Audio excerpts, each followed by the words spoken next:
Welcome to Echoes of My Imagination. My name is Tracy Lee. Sit back, relax, let me tell you a story.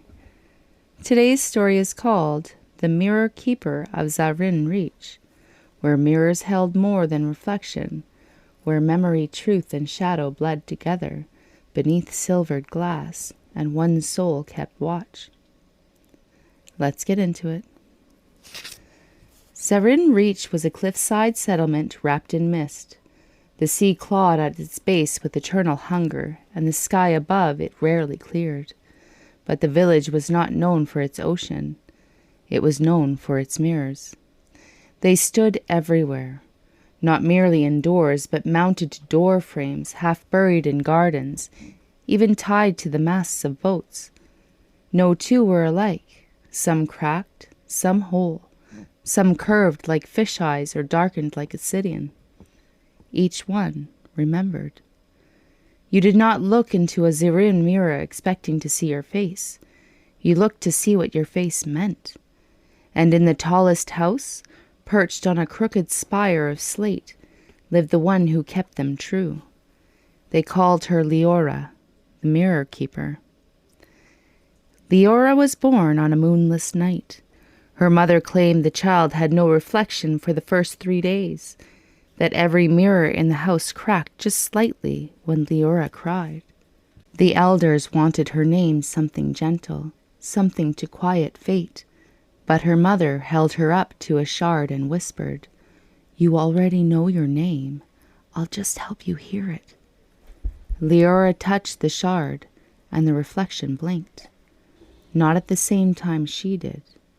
After that, the mirrors began behaving differently around her, not breaking, but bending, revealing, showing what had been, sometimes what would be.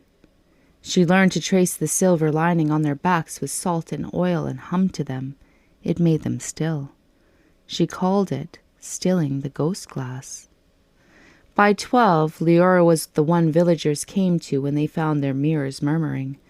Sometimes a mirror whispered the name of a long-dead child, or showed an unfamiliar hand reaching out, or twisted their own face until it bled from the eyes.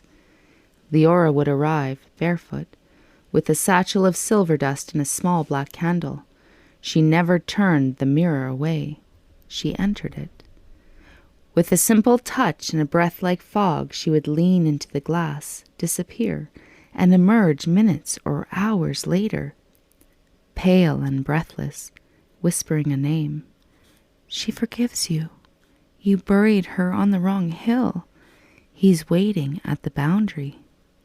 Sometimes she wept for hours after. No one asked where she had gone. The villagers believed she walked into the shadow realm of reflection, what old lore called Mirrenith, a space not evil, but echoed, where all events repeat and truth is layered like light through mist. Time didn't follow rules in Mirrenith, neither did identity.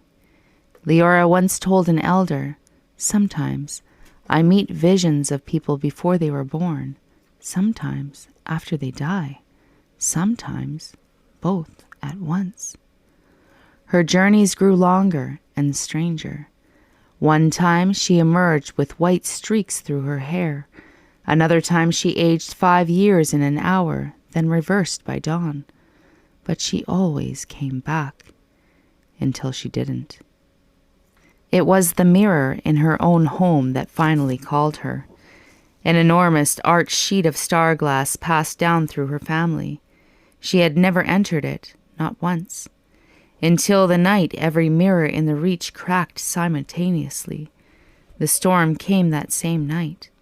Waves shattered cliffs, trees bent backwards. The sky howled like something remembering.